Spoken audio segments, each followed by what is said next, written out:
Recently I put up a series of polls pertaining to black political content in the media. The arguments I see are generally the same. There's too much politics in black media. We need to stop making film and television about our traumatic experiences. We already have to deal with these displays of systemic and overt racism on a daily basis.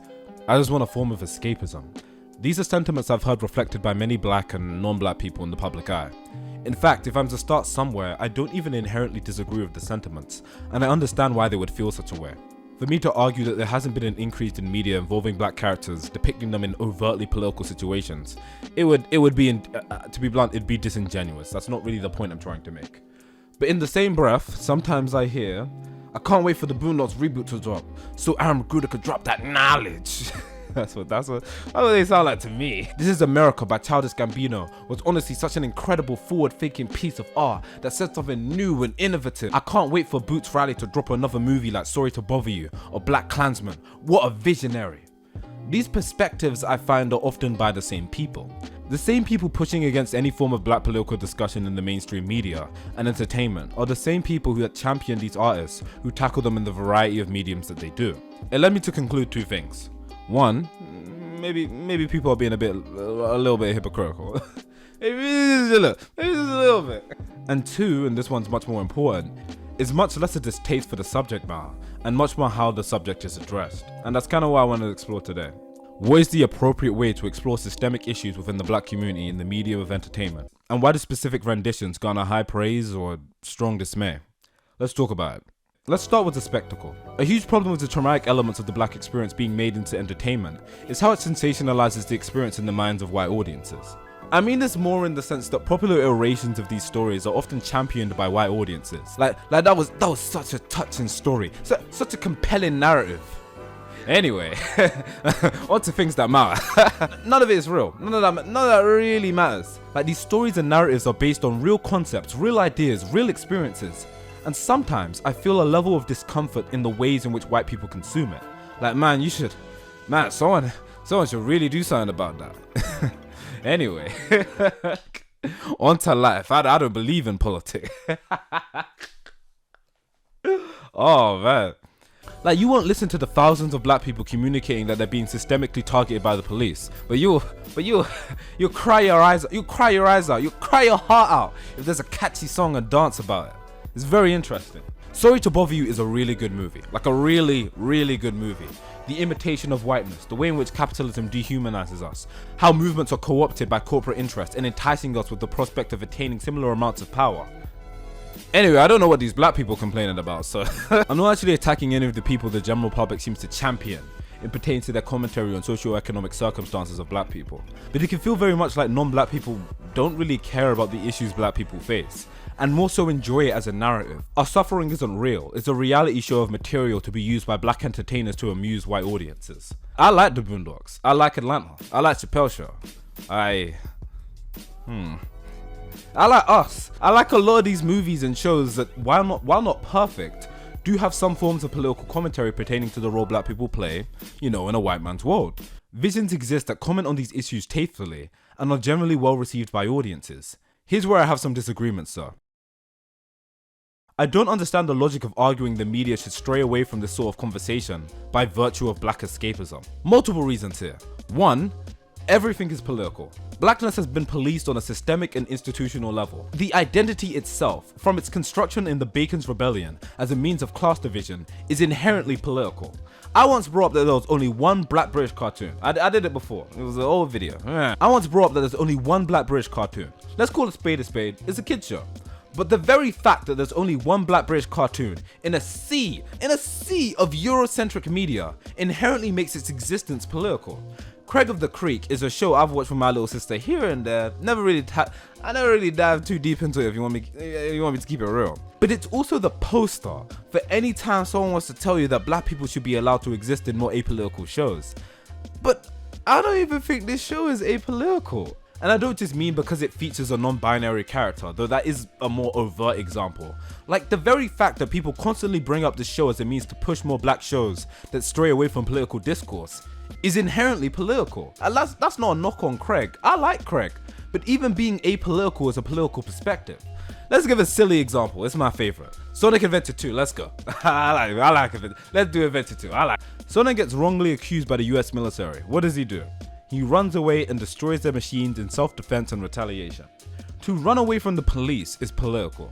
To defend yourself when wrongly accused is political. Tails the radical, he embraced his inner Huey. Had nothing to do with him. He said, Sonic's in jail? Say no more. And he went blasted. Broke him out of jail like it was nothing.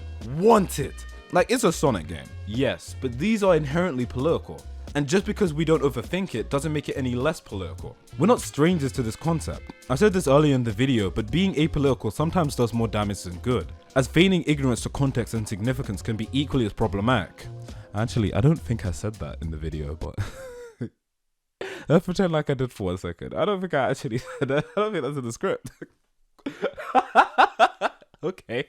It's like the cis white guy seeing systems directly impact and affect marginalized groups and they go, I'm not interested in politics. Well, that's great and convenient for you. Meanwhile, Carol from Carol and Tuesday is my favorite black animated character.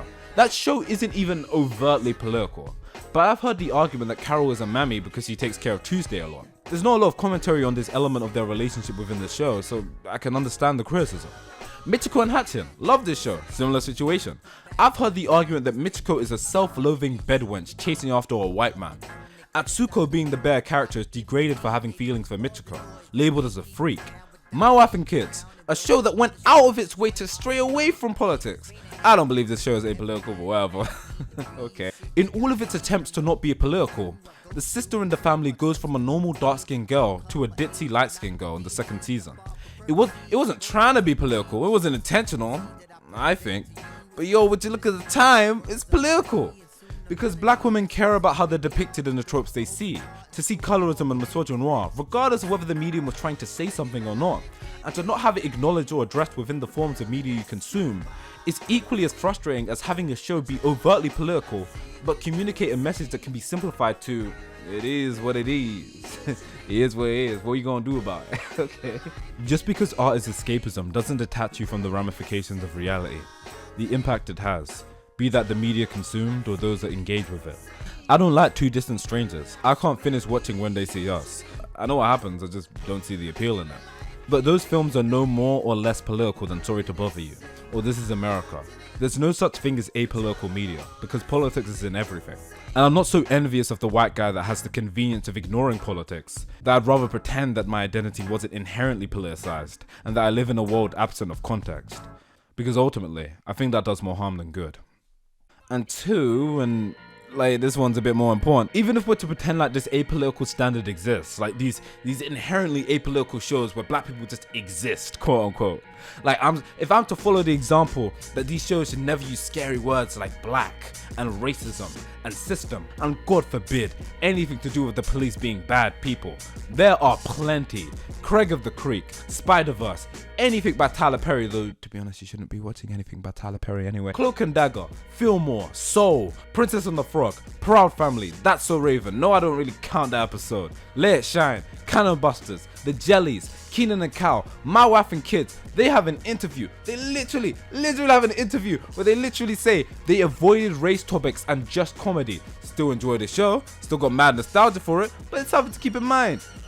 Obsession, Intruder, Sugar Hill, Central Intelligence, Kevin Hart's movies, even Regina King. Like, what are we even talking about? What are we talking about? Why are you lying? Why are you lying to people? What the hell is this weird narrative? It's too much politics. What are you even talking about? What is this?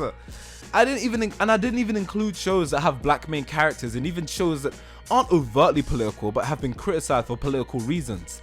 This is the part of the argument that I kind of roll my eyes to. Just because people are louder and have, big shock, more to say about media that overtly tackles issues that involve black people, doesn't mean that these, and I use massive air quotes here, apolitical shows don't exist. It's such a disingenuous argument. Not only because many of these same people will praise the likes of Boots Riley, Donald Glover and Aaron Ruguda for being these voices that our generation needs right now. Yeah. Not only because everything is inherently political and politicized on the premise that these identities have been policed on a systemic and institutional level, but Are you seriously trying to argue that there's been some absence of black media that fits it? And keep in mind how subjective this is, how relative this is. This quote unquote apolitical idea. Like, are you serious? Like, do I even say anything about the music industry? Like, you can't be serious. So we go back to this point. It isn't that people inherently dislike these things. It is more that they want to see it done tastefully, in ways that actually entertain them. So what makes a show like The Boondocks acceptable in this framework? The Boondocks has black trauma. Sometimes it's played for laughs, sometimes it isn't. Atlanta is in the same situation. I have two perspectives on this. One that's more grounded and the other that's slightly more cynical. The cynical one is that white people love to watch shows where black people are critical of black people. There is so much money in it. If you can make black trauma funny, oh man, they'll love it. You know, it feels like white people vicariously live out their criticisms of black people through other black people. You know? Even black people I know, like, it's even anything that's really individualistic and pins the blame on us and oh man, what a clever show. And you see there's black people and there's niggas, and I'm a black man, and see I'm different from the other niggas, and that otherism doesn't really help anyone, and that's a cynical take. But let's ignore that. Let's throw that in the bin. Let's put a lid on. Let's put a lid on that. To start, I'm gonna ask the audience right now. Leave a comment. Do it, cause I'm aggressively curious. You ready? All right. What is conscious? What is conscious music? What is woke? What makes art woke? I hate the term woke so much, in case you don't know. I hate it. Oh, I'll tell you what I think anyway. I implied it earlier, but when everybody, white people, were losing their minds over This Is America, I can't be the only one that went, is this it? Like, the song isn't even good. Is it just, like, the song isn't even good. It's not catchy. Like, is it the choreography? Like, this is a big one. This is a really big one. I remember when Get Out first came out. For context, I like some of Jordan Peele's stuff. I really enjoyed Us. But Get Out, I remember white people running up to me saying shit like, oh, see, he's picking the cotton from the chair, just like the black man was picking the cotton from the plantation. And it's like, okay. But I'm also a hypocrite, because I'll also tell you that Sorry to Bother You is this really conscious movie, even though it's just as overt, if not more so, about its politics than a movie like Get Out. All very interesting things. Let's talk about music. In the minds of some people, Jay-Z is really conscious. Surprise, I know. Reasonable Doubt, 444. He's spitting game. He's telling us to make an investment. Like, shut up. But to me, he's not conscious. I just see a black billionaire flexing on me. J. Cole, a friend of mine sat me down and said, I'll never forget. A friend of mine sat me down and said, J. Cole is the most conscious rapper alive right now.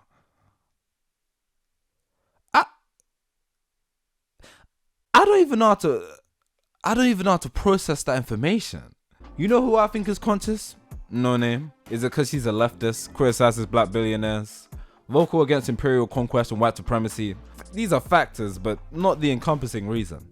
It's because I agree with her. A lot of what we define as conscious is completely relative to the ideas we agree with or co-sign. So this brandishing of consciousness, or what it means to be woke comparatively to everyone else, is really weird. Because once again, it's entirely relative to how you feel. Instead of saying, I really like what this artist is saying, we're gonna run off and say Jay-Z is really conscious because he told me to make an investment. We're gonna run off and say J. Cole is really conscious because he said. And even No Name, for example, and the immoral techniques and the black thoughts, like, the only reason I really argue that they're conscious is because I agree with a lot of the politics and the views presented. And you can make the argument that that's really shallow. That's really, really shallow. But perhaps, you know, that's why we shouldn't create a brand out of our awareness, even though it's entirely relative. Music is music. Good music is good music. And music I mess with sonically and agree with is just that. It's just that simple. And it's the exact same principle with any other form of media. I bring this up because of this dichotomy at play. Politics should be eradicated from black media as a means of escapism. But only the conscious, the select few who say things that we really like in ways that engage us, they're the exception. They're allowed to do it. Jay-Z isn't conscious because I say so, because I don't agree with him. But I'm a cool dead prez conscious, won't I? Trust me, I have no interest in defending Jay-Z. But imagine if I said I didn't want to see artists tackle or engage with socioeconomic issues, because I don't consider a lot of the mainstream artists who the general public consider to be very conscious. And I was getting tired of hearing the same individualistic commercial values being pushed. It'd be really childish and silly, right? It's the same principle with film, television, animation, comic books, whatever. We've heard it all before. No, you haven't. The conversation is constantly evolving, and if that's the mind frame you have, it's only proof of your refusal to let your perspective grow and evolve. The defunding and abolishing of the police has become a much larger public conversation now. Angela Davis said this way back. Some of you don't even know who Angela Davis is. People love to share this clip of Huey talking about the prison industrial complex. Who do you think coined that term? The conversation is constantly evolving, and art reflects culture, and relaying these messages and information for new generations of people in creative ways isn't inherently problematic. It's all just about the execution. This idolization complex with influencers and entertainers does admittedly frustrate me. But above all else, I think it communicates a level of hypocrisy with this perspective. You can't disparage an entire means of artistic expression by virtue of there being an oversaturation of uninspired voices you don't agree with or nothing to say. You need to look at things on a case-by-case basis. Don't get me wrong, I love Black Escapism, but I don't believe in denying the right to black political expression to exist. Because honestly and truly, I love these shows. And I never would have gotten them if I denied their right to exist in the first place. Art reflects culture. I'm not interested in turning a blind eye to the world around me. It does more harm than good. So whatever comes, be that good or bad, I'll try to keep an open mind.